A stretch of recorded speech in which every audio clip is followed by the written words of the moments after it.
When planning the road to success, there are a few steps to keep in mind. Identifying and solving the cause, facing and embracing change, goal setting, and being accountable. We'll talk about this today on Sustainable Success with Chris Salem. New and healthier habits lead to prosperity in all areas of your life and business. Now, here's your host, Chris Salem.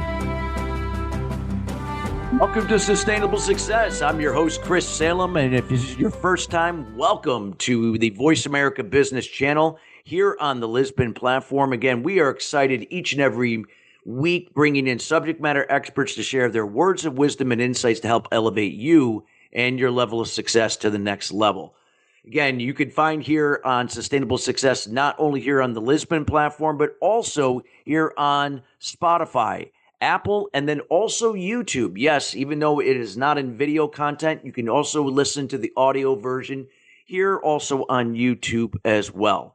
And again, if you are new to Sustainable Success, we also encourage you to follow us on Facebook at Sustainable Success 2017. Again, we've had many of our great guests share their words of wisdom and insights to help elevate you and your success to the next level. So check us out there at Sustainable Success 2017. Today's show is being brought to you today by Alumni Direct. Alumni Direct is a new social media community platform dedicated to bringing alumni together from all different generational types and an opportunity to meet new people for the first time. Now, it is a membership program taking out all the noise out of social media. You get to generate genuine and authentic relationships with the people you choose to interact with. If you'd like some more information about Alumni Direct, check them out at alumnidirect.com. That's alumnidirect.com. Today's show, we're going to be talking about holding the flame, secrets of power, status, and influence for client acquisition. And I'm excited to have, we're going to have two guests on today, but one had a family emergency that had to take care of something. But again, we're going to have that person on for a future show. But we are here with Justin Michael, and I want to give you a little bit more information about Justin. And he's got a book that just came out, and you're going to be able to get your hands on that starting today. Yes, today that you'll be able to get your hands on his new book. And Justin is a world record-breaking outbound sales maven who has arguably built the deepest client acquisition methodology of all time. The Justin Michael method, called JMM, it's driven over $1 billion in pipeline for 200 plus startups he's advised and over 25K reps, 1K in which he personally coached.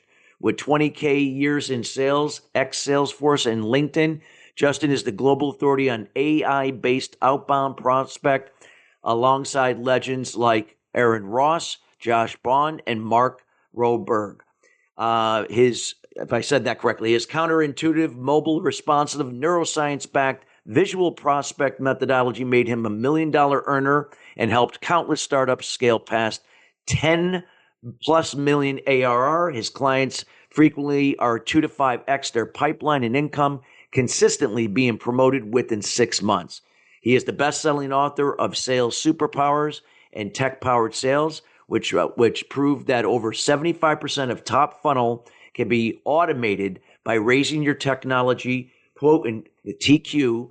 And he lives currently right now abroad in Switzerland, advising top SaaS technology CROs and teams on bleeding-edge revenue models. And without further ado, we welcome Justin Michael to the show. Justin, how you doing today?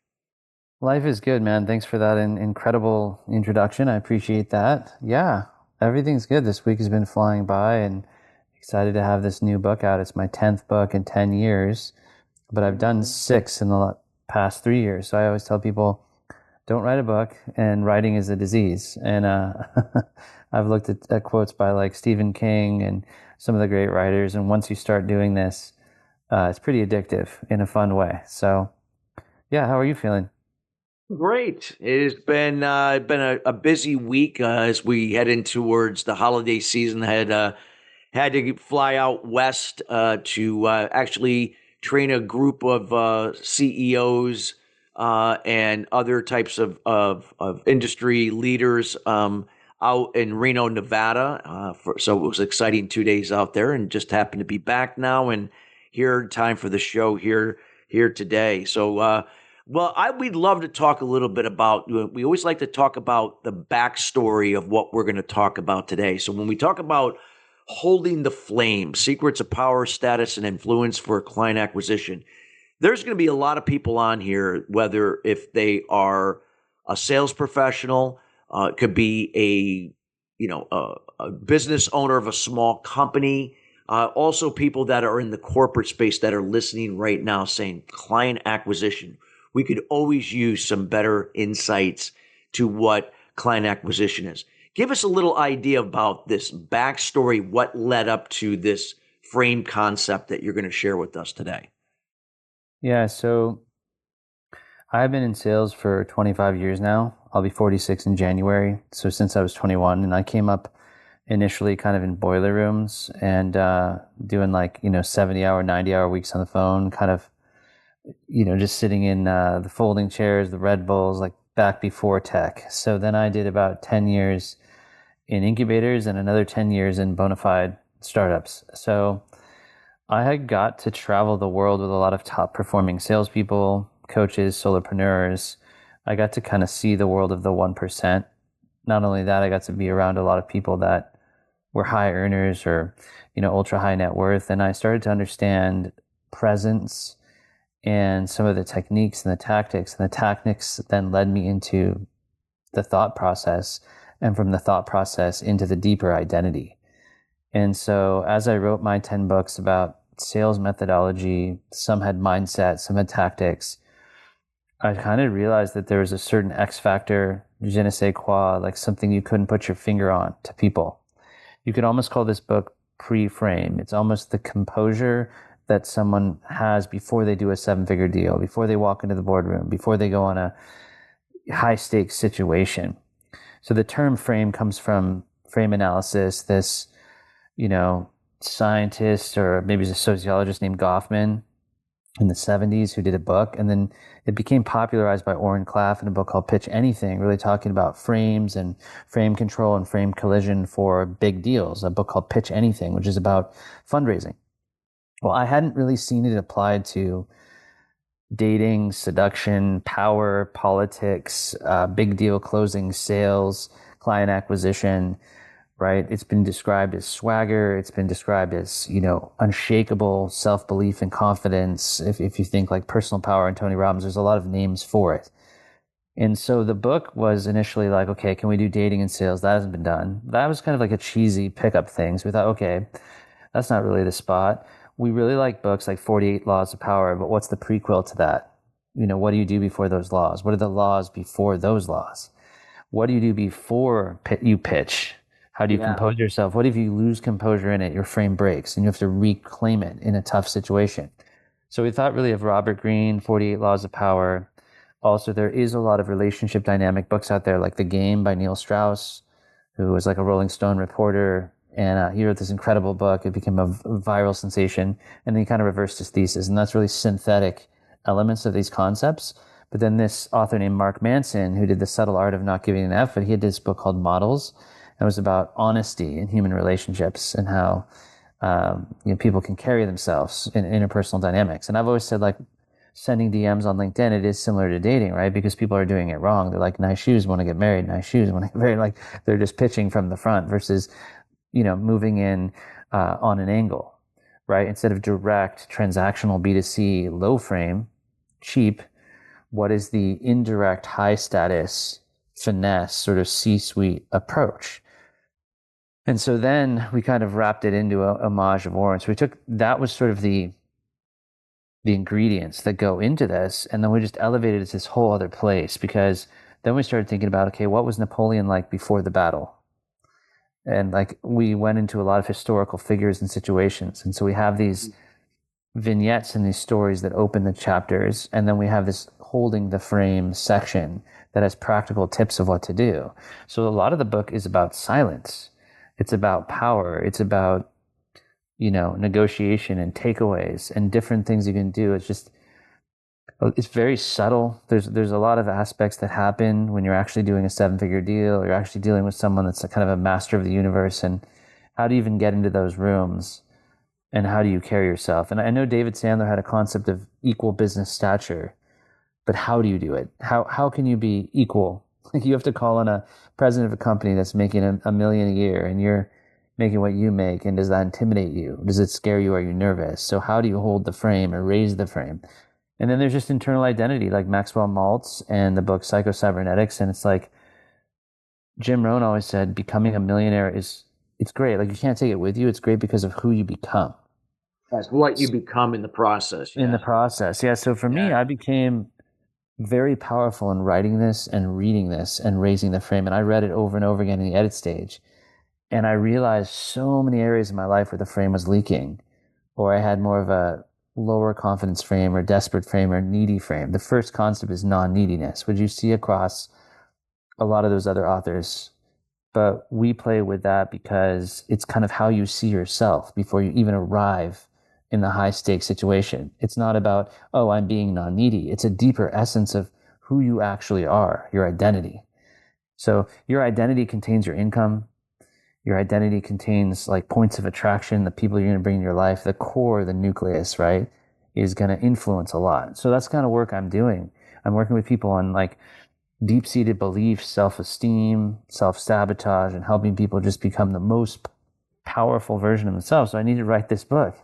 Because if you want to go like do a 7-figure deal or raise 10 million or go meet with powerful people, but you don't have a strong enough frame, right? It's a fool's errand because you're already going in weak. And then there's a question, like if you're a 7 and they're an 8, you go to a 9, and they're a 9, you go to a 10, but you meet all these like high dominance, aggressive people who have climbed their way up the corporate ladder. And then there's sort of a concept of like Aikido, where the bigger they are, the harder they fall. Or like they're a pine tree in the hurricane, they snap, and you're a palm tree and you bend, taking them from Eastern philosophy. So yeah, this was really a blast to write, an homage to a lot of those authors. I always wanted to do something like Nicholas Taleb or Gladwell, or do something that was a real synthesis and cross over to B2C. This is the first book I've written out of 10 that really just goes wide because it impacts every human. Everything, yeah. When you talk about frame, I mean, when you talk about the state of mind, and because that's where it's, obviously has to start. It's an inside out approach. I mean, and it's so true. It could apply to so many different things. And I know we got about 4 or 5 minutes to break, about 4 minutes to break, but, and I know you're going to get into the second half of the show, but if you can kind of maybe set the stage, like when we talk about that frame, like when people are listening, what does that look like? Is that something that to make that shift, is it something that takes a certain period of time? Is it something that is different for different types of people where they're at, that type of thing? Yeah, I find that people in some area of their life already are in their highest frame. It's often when they're relaxed, they're just being themselves around friends, around family, around a certain type of person, a mentor, a certain situation, something they excel at where there's an expertise. So you can kind of find areas in life where there is a higher frame and then transmute that into other situations.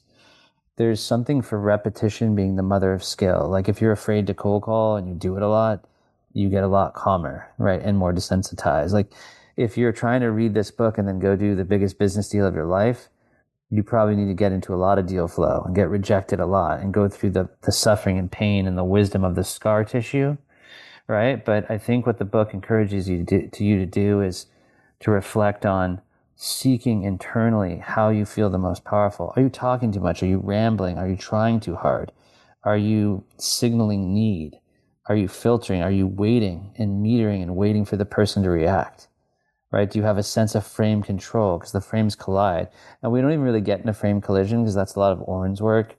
But we get into just the presence of the heat of the moment in a situation. And it's really turn by turn so powerful. Like when you try to acquire customers on LinkedIn, they get skittish. I always compare it to that scene like Crocodile Dundee throwing the TNT into the Central Park River and fishing. People are either overdoing it or they're underdoing it, and they're not really, there's got to be this reach and withdraw. And one of the big paradoxes is how you chase business and hunt, but maintain a high frame, because if you're chasing after something, isn't that a lower frame activity? And so many of us, our role is to generate net new business and to hunt things and acquire clients. So that's the angle I take, where like Jonny did a lot of fundraising, which is also interesting because you have like these fundraising in itself. I mean, that's not an easy thing to do. Yeah, like you vulture capitalists. Like there's a scene where this guy flies in on a helicopter and like goes into his office and puts his feet on the desk. I mean, this book really feels a lot like Billions or Succession. It has elements of, those type of TV series. There's some really great stories and vignettes of some wild things happening, and how did we hold the frame, and then what's the lesson, and how can you apply it? So it's really cinematic, kind of film noir, and it's just really compelling. And then it gets into a lot of practicality at the end of each chapter. There's like exercises you can do. Well, I mean, I know, and I can't wait for the second segment where we're going to go over that. As we got a minute left till the break. Anything that you want to kind of set the stage for everyone before we go to break, what you're going to share more about the frame concept? Well, I've been talking a lot with people about this word ontology, which is the science of being. And it's really hard to shift your life from an external perspective. People are looking outwardly beyond their eyes for how they can impact the world, and they seldom stop to go, what are my thoughts? What are my perceptions of myself? How do I look at my life? Do I look at my life as something that I'm a victim from the past, or something that's like infinitely expansive and I can create it from the future? And that was a quote from Werner Erhard. So there's a lot that came out of this book, The Science of Getting Rich, which impacted The Secret and sort of Napoleon Hill and positive psychology. Yeah.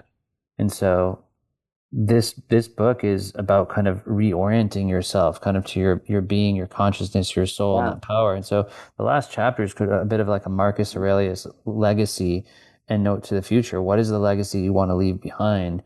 And can you connect your dots going backward for where you are in the end of your life and what you left behind? Because when I turned 40, I realized like, hey, I haven't taken enough risk. And that's what led me to starting to write these books and go solo and go into consulting and not just maybe stay safer and become a chief revenue officer. Not that I respect operators, I respect CROs. Yeah.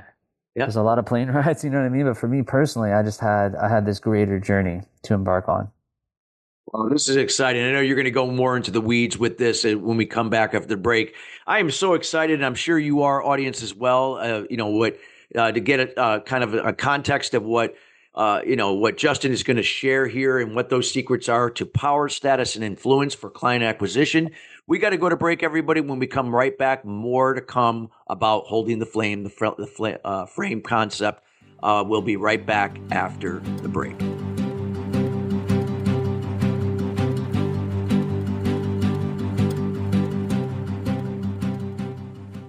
What is balance? It's being true to your purpose and not being distracted by shiny objects, surrounding yourself with family and loved ones, nurturing your spirituality, maintaining healthy balance of emotional and physical wellness, and being present in the moment. Chris Salem creates awareness about unblocking mindset barriers for sales professionals, business leaders, entrepreneurs, and all types of people to have sustainable success at the next level. The solution evolves out of the problem or challenge. The issue is that many people and businesses manage the effect but do not address the root cause. You now have an opportunity to live your life and operate your business in the solution rather than the effect of your challenges. Schedule a time to chat about your goals and the person you desire to be by going to ChristopherSalem.com. We have group consulting calls, one-on-one, and other programs to assist you. It will be the best thing you do for yourself to see how sustainable success is possible for you in your life and business. Join us at the next level. Visit ChristopherSalem.com. When it comes to business, you'll find the experts here. Voice America Business Network.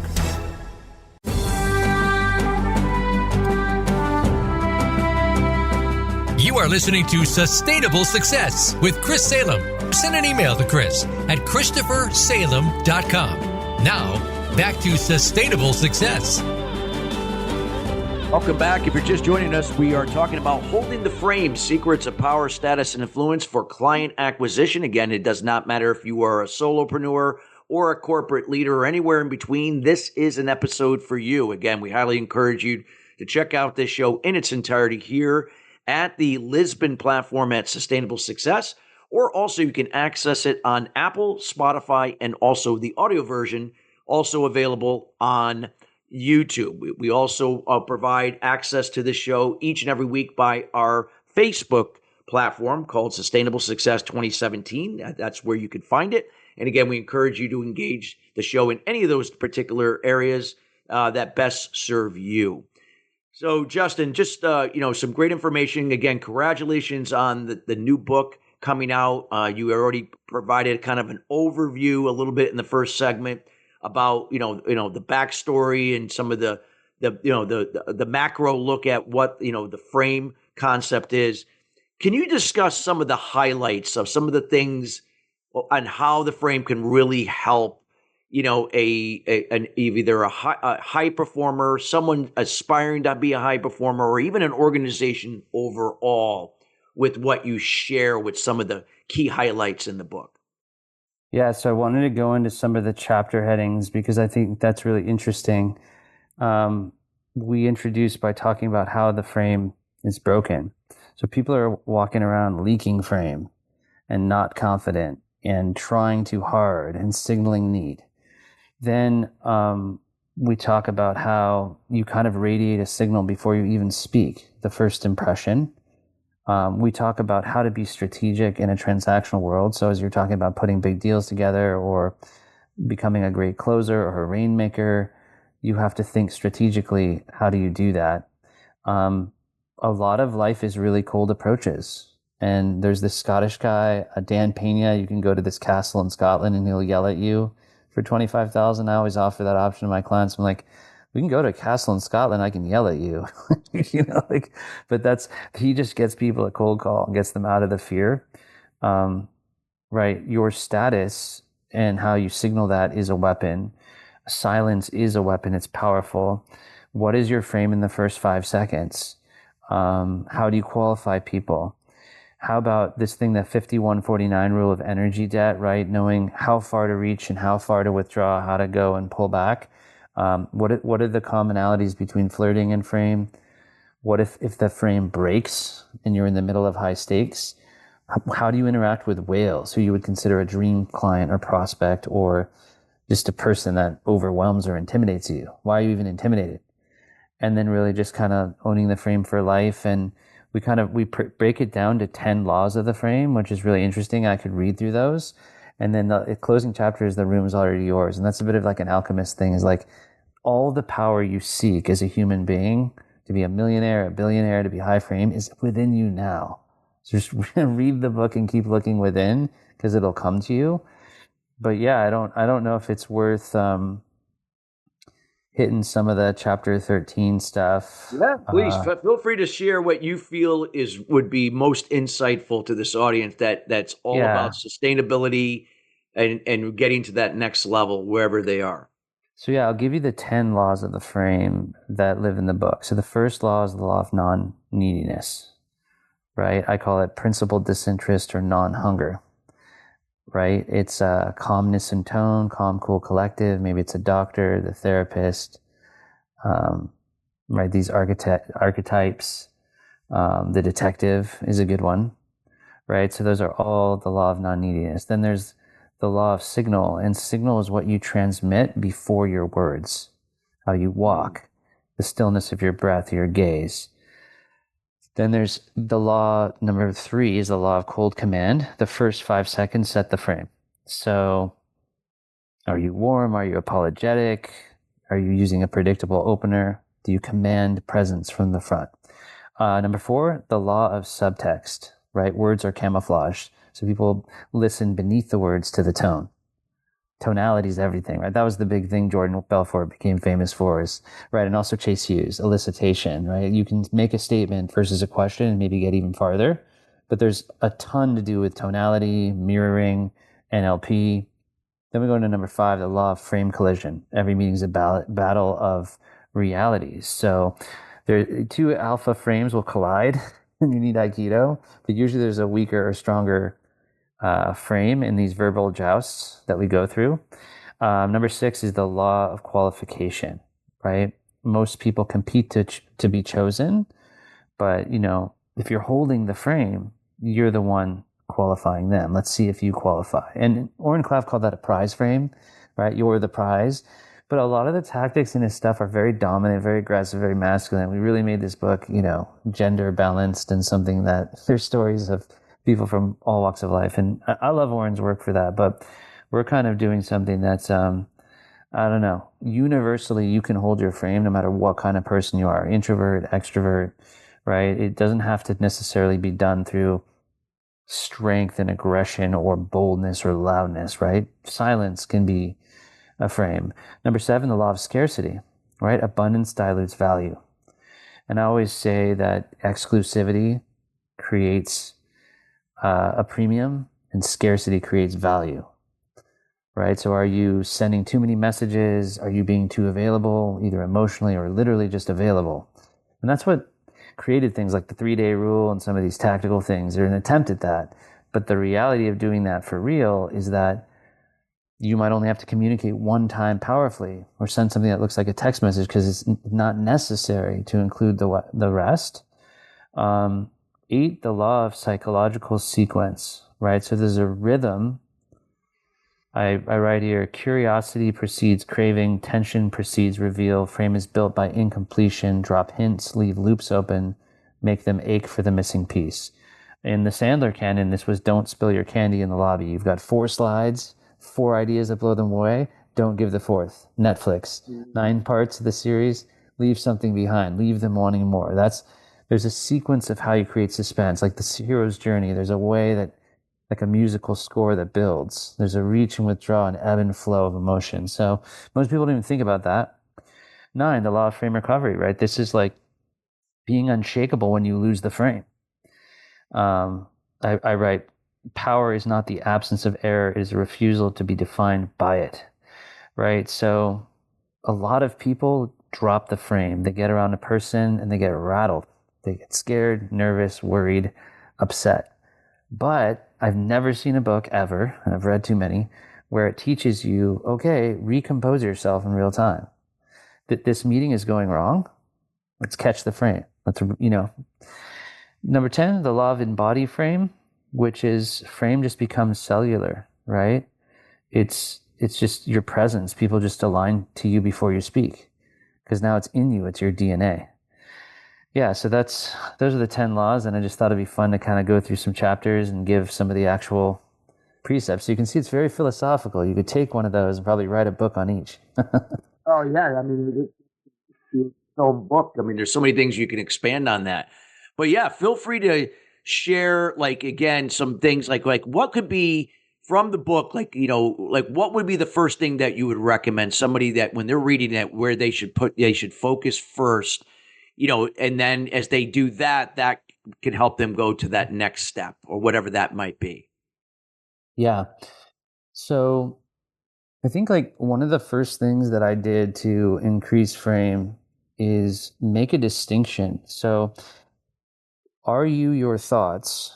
Are you your mind? Are you your body? Now, I respect all the people listening, and you might have different visions of this, but there's a theory, whether it's an energy field or a life force or God, there's something behind all of that that's very powerful that you can tune into, right? So the first thing that starts happening is you're having like 70,000 thoughts a day. I think they debunked that in 7,000. Are those thoughts negative primarily? Right. So a big way is to use things like affirmations, to focus on where you won in the past, right? To make a timeline of your life. And instead of looking at it by the trials and tribulations and the victimizations, being grateful and looking at where you won. And that helps ground you. So like when I moved to Silicon Valley, I didn't have a traditional college degree. I didn't have like a SaaS resume.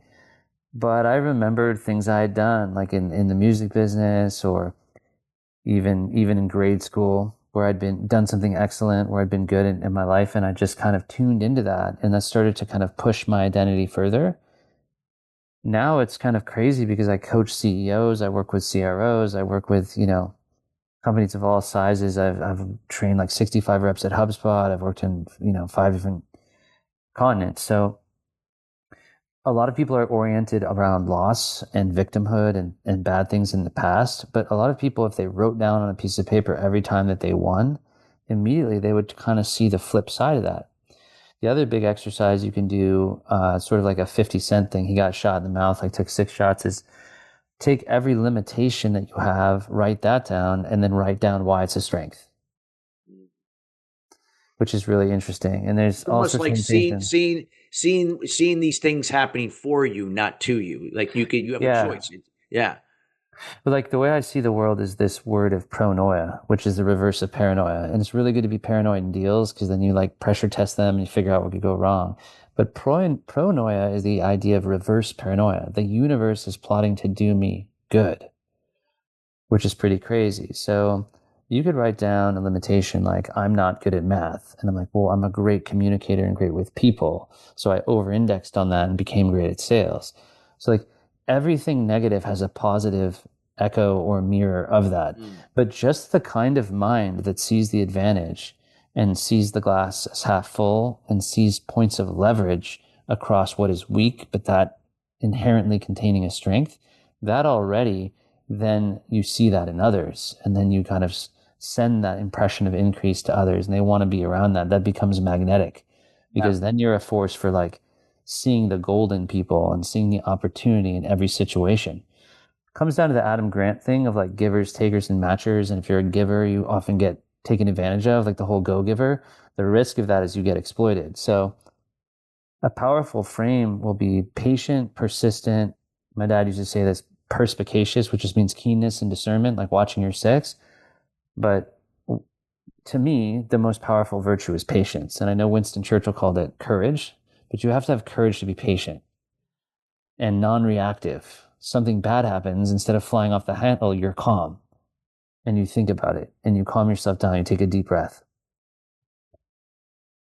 which is counterintuitive. I think a lot of what I teach people is counterintuitive techniques for life and business, things that are maybe unnatural, but then become habituated. So in these high stakes situations, you'll calm yourself down. You'll naturally instinctively react, but you'll proactively be ready and react differently. Like Mike Tyson said, everyone has a plan until they get punched in the mouth. But if you're ready to get punched in the mouth, it's going to be a much different experience for you. Oh yeah, absolutely. No, I love that in that shift. And now, if somebody's making these shifts, I mean, this is something what I had picked up, and correct me if I'm wrong. Because this is how sometimes if this is not something that is foreign to me, you have to become disciplined. It's not something like you have to become disciplined to do it, even if you don't feel like doing it, but do it anyway. And that through that consistency is where that shift, I guess, takes place from there. Yeah, and I really like that book. Like The Power of Habits is good, where you kind of retrain the triggers. I mean, Yeah. there's a neuroplasticity element to the brain where it can take 21 days to form a new habit, and that's something to take into effect. So anything you're trying to change within yourself, you can't do it overnight. You kind of have to chip away, and that's why repetition is powerful. So reading something that inspires you and reading it frequently. Like I once read this book 1,000 times, which was really interesting. So yeah, my advice to people is try to groove in a new pathway and a new mindset. Wow.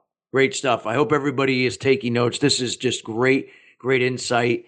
As we round out this segment, and I know we're going to go into some other things you're going to discuss in the last segment.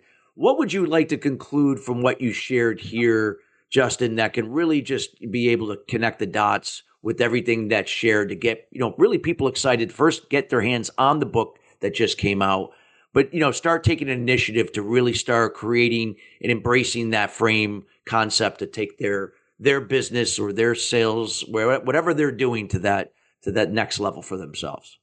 It's just sort of a Socratic questioning. Am I owning my frame? Right? Am I raising my frame? How could I look at the situation and say, how could I raise the frame? Meaning, how could I come from a position of strength or an advantage? Am I signaling weakness? Am I being petty? Am I being materialistic, narcissistic? Am I signaling an emotion that takes me away from my power and my true strength, tonally, emotionally. So you can take anything, right? You can look at a script and you can go, let's raise the frame. What would make this more powerful? You can look at an interpersonal situation, and it could have been more powerful listening or more clarity in communicating, more decisiveness, being concise. And so it's like, how can I raise the frame? How can I own the frame? How can I hold the frame? And then how can I regain the frame? And I know these are funny questions and obvious, but everyone who learns the concept just kind of suddenly falls into that. So we actually have a site, owntheframe.com, which is kind of about the book. And we have another one, theframebook.com. You can go to those to learn more, and just go to Amazon and type in Justin Michael, The Frame, or Jonny Staker, The Frame. But yeah, I think just asking yourself the questions. I mean, I don't think people walk through their lives and think, how can I raise my frame right now talking to Chris Salem? Right? What is that? And I still think that there's power in humility, right? Like, I think people like Nelson Mandela or the Dalai Lama or even like Bono from U2, I think some people that are very like, emotional or intense or spiritually grounded have very powerful frames, presence. But it's because it's what is authentic and true for them.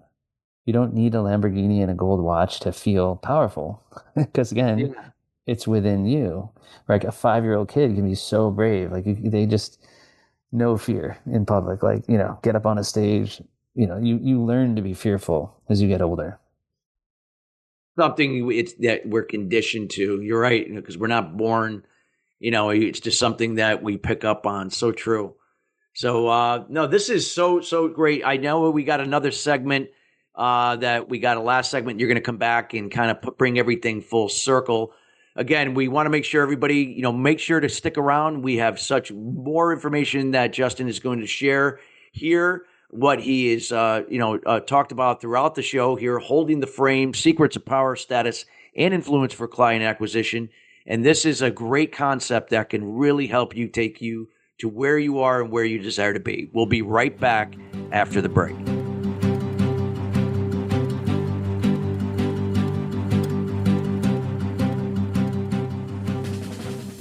What is balance?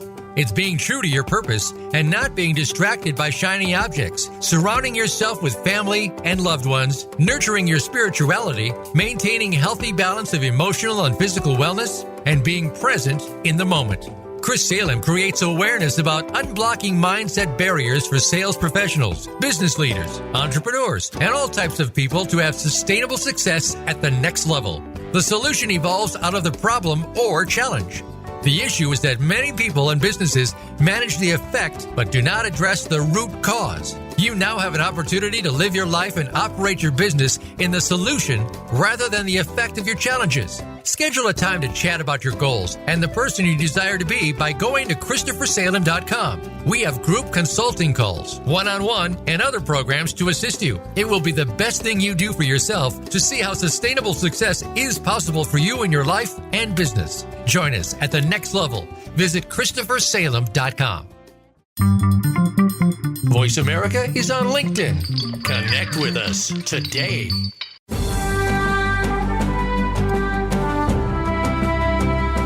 You are listening to Sustainable Success with Chris Salem. Send an email to Chris at ChristopherSalem.com. Now, back to Sustainable Success. Welcome back to Sustainable Success. We're talking about holding the frame, secrets of power, status, and influence for client acquisition. We're here with our subject matter expert, Justin Michael. Jonny Staker, who was also originally supposed to be on the show, had a last-minute emergency that had to be taken care of, but Justin has really provided so much great value here on the show. And again, if you're just joining us, we encourage you to listen to this show in its entirety here later today at the Lisbon platform for Sustainable Success, also on Apple, Spotify, YouTube, and our Facebook page at Sustainable Success 2017. Again, the show would not be possible without our sponsors.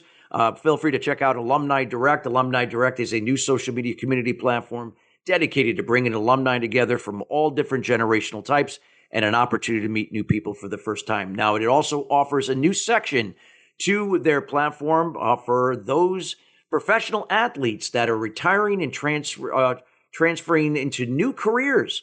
So if you are a professional athlete and not sure how to go about doing that, well, you don't have to do it alone.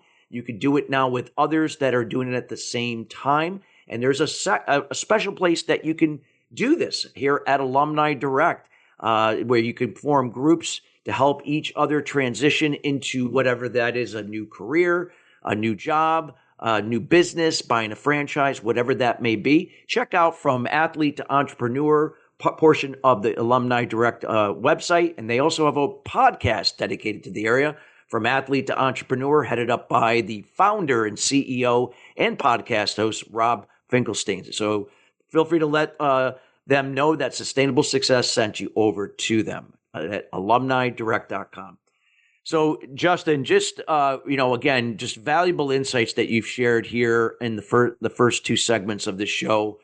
Just really, really enlightening. And we want to make sure people get their hands on the book. Share with us again, the people, because there's so many people now, they get gripped in this fear, the uncertainty, whether if it's something personal, something could be on a business level. And a lot of times they're just not sure how to get out of their own way. Like, what would be some things you could share with us to make those shifts? Yeah, so it's really interesting raising your frame and raising your income. And I work with a lot of people on that identity. And so a lot of this comes down to affirmations like I am unstoppable, I am wealthy, I am successful, I am the top rep on the team, and reprogramming your mind to believe that. But there's also something like a decision that you can make internally about your identity. And what will happen is this will open the door to more skill building and more mastery and taking more positive risks and getting around higher level people. In essence, if you're the smartest person in the room, you're probably in the wrong room, which is fine because I take an egalitarian perspective. I'm just happy to meet the janitor as the CEO. It's not, what I mean by that is in business and in your career, you're trying to get your dream clients, getting your dream company, and it feels so far away. You feel stuck. You feel on a plateau, right? So holding your vision and knowing that it's for you and knowing that there's either a higher force or a quantum field that you can shift into is really powerful. Understanding that there have been billions of people on this planet where the future of that person had nothing to do with the limitations of their past. They overcame incredible challenges. If it doesn't kill you, it makes you stronger. So like the strongest characters are seared with scars, which was, it wasn't Rumi who said that, it was Khalil Gibran. That's a great quote, right? So, I realized that, like, I came to Silicon Valley without a degree, hadn't made much money, and was able to climb really fast because of the way that my mindset was tuned to this. I saw something greater for myself. I was patient about it. That's another big thing, right? There's takes 9 months to create a baby. So like, you have a dream, a vision, and you're like giving up after 3 months, trying it for 2 weeks. I see people lack focus. It's like, set the goal, visualize yourself. This guy, Jim Mangello, one of my mentors, used to say, visualize the goal, germinate the seed, and plan for success. And I love that. And always say also, the swagger breeds.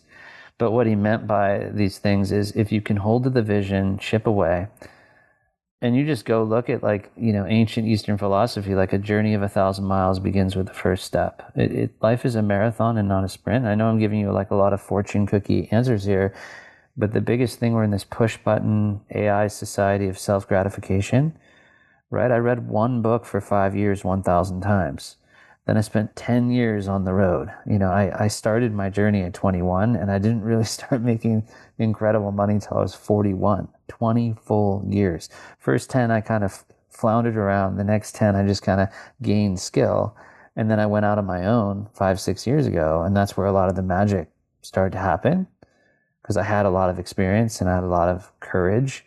But I find that I have a lot more patience and grit and stick-to-itiveness than a lot of people that I meet, because that's the missing component. So be patient and gentle with yourself. Love yourself. Love is the most powerful frame, which is really interesting. You want to be around somebody that is secure in their own skin and genuinely he cares about you. Also, the frame of service, being in service of other people, selflessness, enjoying when other people shine. We live in a world of greed and envy. That's what Charlie Munger said before he died. He's like, the world is eroding off of envy, not greed. Right? So the go-giver is a good concept.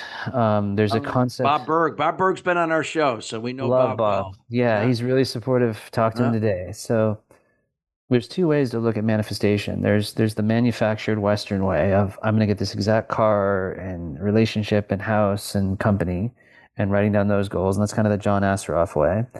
And that's sort of manufactured, and that's good. It's precise, and you kind of beam yourself in the universe in the future.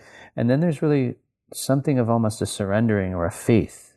And that gets back into the pronoia concept. So know that something great is coming for you. Be grateful for what you're doing. Be patient in developing your craft. And then, get up every day, get up the mat and chip away. And in time, right, we underestimate what we'll do in 10 years, but overestimate what we'll do in 1 year. So yeah, it's a wide variety of advice. Be patient, love yourself, dedicate yourself to helping other people, which I think is the meaning of life. Read this book a few times, and I think you'll find the answer within it. Maybe not even what's written in the book, but what appears in yourself while you're reading it. As cryptic as that sounds. Yeah. Well, what I loved what you talked about is trusting the process. Like, this didn't happen overnight. And so many people, like, they want this change and, and this, all these things they aspire to become, but they're not willing to trust the process. They're not willing to do their part. It's like they think there's some kind of, magic silver bullet that's going to like come in and, and make everything right again. And you go through some trials and tribulations. You go through a process. You go through setbacks, but nonetheless, all these things are happening for you, not to you. I loved what you shared. Anything else you can really share that can illustrate how important that is, that all these things that maybe people are doing are not a waste of time unless, they are doing things that are, not inhibiting their growth. Of course, that's not worth their time, but know that if they have the tensions to keep improving, that if they trust the process and keep showing up, things, are just a matter of time to shift what you had described earlier. It's like what Bruce Lee said about water carving rock, and there's a relentlessness over time that you start to develop. And you have this confidence not just in yourself and this enduring belief in yourself, but good things will come. And then something bad happens, but there's a zen to it because that's a lesson and you're wise. And then something good happens, and then that's a lesson. And you start to become really still and serene in your mind, in your soul, and you're just navigating life. And you're in control of how you're reacting to life, right? And whether you look at it on a quantum physics basis, that becomes magnetic to people because, right, that stillness or economy of movement, that's leadership. And that's helping calm and stabilize other people and lead people with your energy alone, which is really interesting. So I think we should all be on a mission to raise our frame and to kind of step into our power and own what I would call God-given gifts, things that just are innate within us. If you've had a child, right, they come into the world with their own set of genius skills and personalities. Everybody's got some innate ability, and most people, they're off there focusing on something they're not very good at. Yeah. So finding your unique zone of genius and then pushing that really hard, you might get to a level of mastery with 10,000 hours, and then enjoying the process and the journey and being grateful for the friction and the grit and the hard parts and even the pain and the suffering that you go through, right? Because it takes that pressure to create the diamond. And I think as I've gotten older, I'm enjoying day to day, the now, the presence of actually living through my life versus someday I'm going to get to the place where then I can be happy. Because, facing the challenges is part of happiness. It's an adventure. Right? That quote, like a ship in a safe harbor is not the point of a ship. Right? It's like those lobster fishermen who go out there, the deadliest catch is crazy what they do, but they love it. And it's exciting. So you should really chase your passions and look for things that thrill you and make you come alive. And when you love what you're doing, it's very powerful. Like, I'd pay to do what I do. I love coaching people. I love writing these books. I love helping other people. My favorite part of my life is when my client like hits 100,000 in a month or something and, makes a ton of money, because that's going to help them and their family. And it's this continuum that pays it forward. So I know we've touched on a lot today, but gave you some of the sense of the chapters in the book. There's a lot to be said of almost thinking of this as a pre-frame. Who are you being in any situation? Think in terms of ontology, the science of being, the deepest portion of your identity. And then from who you're being, what are you thinking about? And then based on what you're thinking, what are you doing?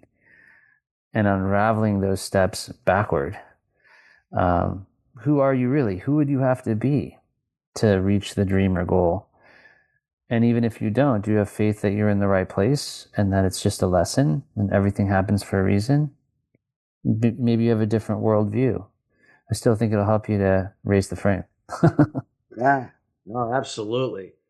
Absolutely. Wow. This is great stuff. And we have about 3.5 minutes left in the show. And I want to leave some of this time, Justin, before we close out, how can people get to know you better? How can they reach you? How can they get in contact with you? What are you up to now that this new book is out on the frame? And, anything that you'd like to give or provide the audience? Yeah, so say like we're gonna have paperback and hardbacks by the time you probably hear this next Friday. If you buy 5 copies of the paperback or hardback and you do a post, and if you do a review's optional. I'll give you like $1,000 coaching session on the frame, like an intensive. I'll sit with you and help you evaluate some of these factors. I do a lot of one-to-one coaching of executives and workshops of teams, but to find the book, just go to Amazon, put in the frame. It should come up, and put in the frame, Justin or Jonny, it'll come up. And we have the website, theframebook.com or owntheframe.com. You can go there. We're going to be doing some intensives and leading people in this work to help them find within themselves this higher level, this next gear. And that's obviously going to open up a lot of great things: abundance, health, wealth, income. I mean, there's a lot that goes into a life that's transformed in this process. Right. Fabulous. And is there anything like, can they reach out to you on LinkedIn, that type of thing? Yep. Yeah. Hit me on LinkedIn. It's the fastest way to get me. Yeah. So we highly encourage everybody to do that. We'll make sure that all that information is also in the show notes. So again, feel free to check that out at the Lisbon platform, LISBYN, for sustainable success. You'll be able to find all that information there. And again, we encourage you to reach out, find the book on Amazon, Barnes & Noble, as Justin had claimed. And, make sure, take the time, read it, let it absorb in, and provide a genuine review for Justin and Jonny for this great book that they have. We're in the less than a minute here. Next 20 seconds, just give us something high level you'd like to, leave the audience with at the takeaway. Well, we have this tagline: the weak beg to be chosen and the powerful choose. So keep that in mind. See if you can hold your frame today. What would it take to be the most powerful version of yourself? And if you want to be able to command a room, up level to a new level of status, be able to persuade situations, be 50 moves ahead in the chess game, the 3D chess game of life. This is culled from a lot of sources and is very powerful stuff. I've never seen this content anywhere. So yeah, get a hold of it, put it to use in your life. I've had parents teaching their kids this stuff. Like, it's really interesting how far it goes. Like, they're holding their frame with their dog, like stuff like this. Absolutely. Like, okay, Yeah. Well, it's been cool. Justin, we want to thank you so much for taking the time. And we know it's late where you are over in Switzerland. We want to thank you, everybody here at the Sustainable Success team, for taking the time to share this great insight. And congratulations again on the new book. Thank you so much, Chris. I appreciate you and your show, and we'll be in touch. Good to see you. Thank you. Appreciate it. And we want to thank you. We encourage everybody to reach out to Justin. Also, his partner, Jonny Staker, who could not be on the show as planned today as well. His information will be there as well. And we want to thank you, listeners, for joining us each and every week here at Sustainable Success. We are committed to your excellence and professional growth. And again, we will make sure each and every week we bring in subject matter experts like Justin in to help elevate you and your business to the next level. Till then, everybody, have a great rest of your week, and we'll see you then. Take care.